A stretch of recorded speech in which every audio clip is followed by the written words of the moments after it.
We didn't show love. We didn't do no hugging. We didn't do a whole lot of that thing. You were supposed to be emotionless, and we are never supposed to be weak. Yeah. As a man, you're supposed to be tough. Yeah. You don't fear anything. You don't show emotions because showing emotion is a sign of weakness. I think a lot of times we try to tell children that if you have those thoughts and those feelings, that's weakness. That's bad. You shouldn't be feeling that. Where you come from, where we come from, it's almost weak to have people help you, work through things, right? Well, taught to be tough. Don't complain about it.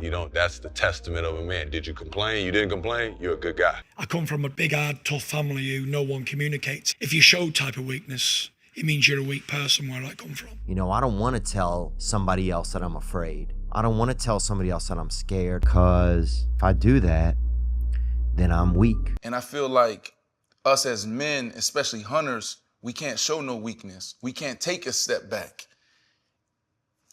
That's how we was trained. My playbook when I was young is to suppress it and, be a man. And, I think the masculinity thing, kind of misleading. A lot of men don't speak about this, but a lot of men suffer in silence also. Anyone else out there who's dealing with any mental health problems, by just like you said earlier, by being vulnerable, to me, I look at it by being brave. It was a little bit of paranoia, a whole lot of post-traumatic stress, a whole lot of trauma, depression, anxiety, all those things. I tend to be in my head on most occasions when I'm having a lot of anxiety. No, man, I went to the doctor and he was like, do you suffer from anxiety? And I was like, no. And he was like, it sounded like you had a panic attack. He said, are you stressed about anything? I'm like, hell yeah. This is coming from a man who had everything, money, fame, glory, titles, but I felt as if I had nothing. I felt there was an empty, gaping hole that was just filled with gloom and doom. I missed 5 NFL games over my career because I couldn't handle not being perfect. I wasn't cared for as a child, so therefore I took it on myself. Oh, if I was better, if I was perfect, then I would be loved. I'm not good enough. I couldn't think, couldn't reason. And I remember, like running my head into the wall. And I remember just driving down the highway feeling like I was about to have a heart attack, heart beating fast, shortness of breath, even convinced myself my arm was going numb. I was having a heart attack. I rushed myself into A&E thinking, I said, look, I think I've been drugged. I'm having a heart attack. I think I've had a stroke. I couldn't sleep. It just was a downward spiral that I was going through. You start to think, well, do anyone actually care? I remember a lot as a child feeling that way, just feeling like nobody has me. I don't leave the house. I don't know what to expect when I leave this house no more. You know what I'm saying? I don't talk to nobody. Sometimes people just don't realize it, bro. Yeah. It could be people, the closest people to you, all the guys, everybody that you grew up with. Bro, sometimes you just don't understand it. But the illest one is when you do these displays as a cry for help. And some see it and just feel like it's a facade, or I don't know how they take it. It's like, bro, motherfuckers is out here showing every day that they need help. My chief of staff, Bonnie, she hit me one day and she said, you know what I just learned? She said, I learned that you never know when a lion is crying because they roar. Yep. It's hard to try, especially when there's a feeling inside of you like the world never tried for you. We so busy being tough and harboring all these resentment and emotions and all the shit we deal with. Constantly bury that in the distance. Then it starts festering and it comes up in different ways. It manifests itself in different ways. You have to be conscious and strong enough and bold enough to recognize in those times I can't handle what I'm going through. I need help. It's like, bro, everybody out here need fucking help, and everybody walking around this motherfucker like they got it all together. When did you realize I might have some mental health issues that I have to work through? Oh, I realized that at a very young age, around 10.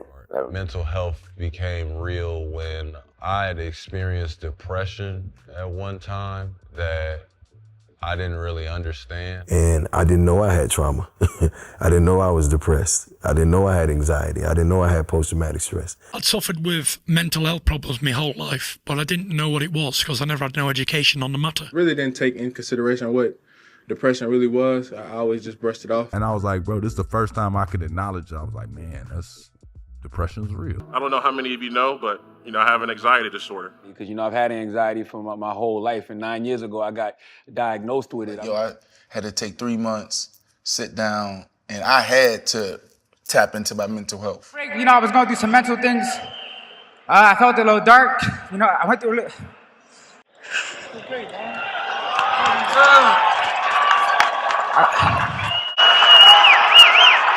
I went through some anxiety and depression, and I just tried my best to stay strong. That's it. I don't know, maybe just the pressure of life, being a good dad. The thing that got me on my journey to healing is that I started to learn and understand what I was going through, because before that, I actually thought something was wrong with me. Like when you come from poverty, this is how you're supposed to feel. But I started to understand that there was terms and there was things that you can do to help with these things. So I just decided to say, you know what? Let me finally start going to therapy to get a handle on my anxiety. As you got more popular, did the mental health issues go away?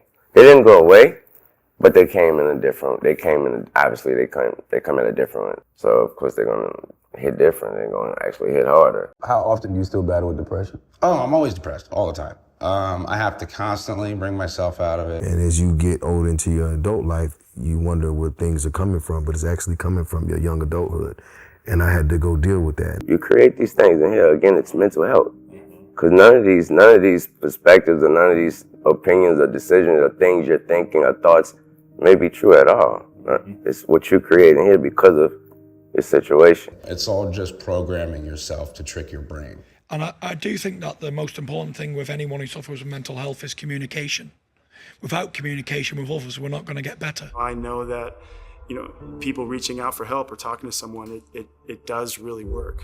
And for so long, I put that off thinking I didn't need it. And he looked at me, he said, bro, you need help. I'm like, no, I'm good. And they just sat there with me in a theater room, dark ass theater room for about 12 hours. The next day I was on a private plane, McLean Hospital outpatient program, dog. The point I'm trying to make is every now and then you get a thought about, damn, I wonder what this person's doing. Act on it. Call them. You have no idea how much that could mean to them. Talk about it. Right. You know what I mean? Because once you talk about it with somebody that you care about and you kind of have that dialogue, you can sit there and talk for an hour, 2 hours, 3 hours, not knowing you done got so much off your chest that you never talked about. A lot of guys on my team sat down and talked to me one-on-one about their struggles, which we need to do more often. A lot of our conversations, truly, how are you feeling? What's your thoughts? What are you thinking? It's always just checking in to see, how the person is. I believe it is okay for us to say, I need to take a beat. I need to talk to my brother, cry with my brother. I've been trying to find good people for so long. I'm tired, bro. 100%, bro. It's so okay to be tired, though. You know what I'm saying? I'll tell you this, bro. I'll be it.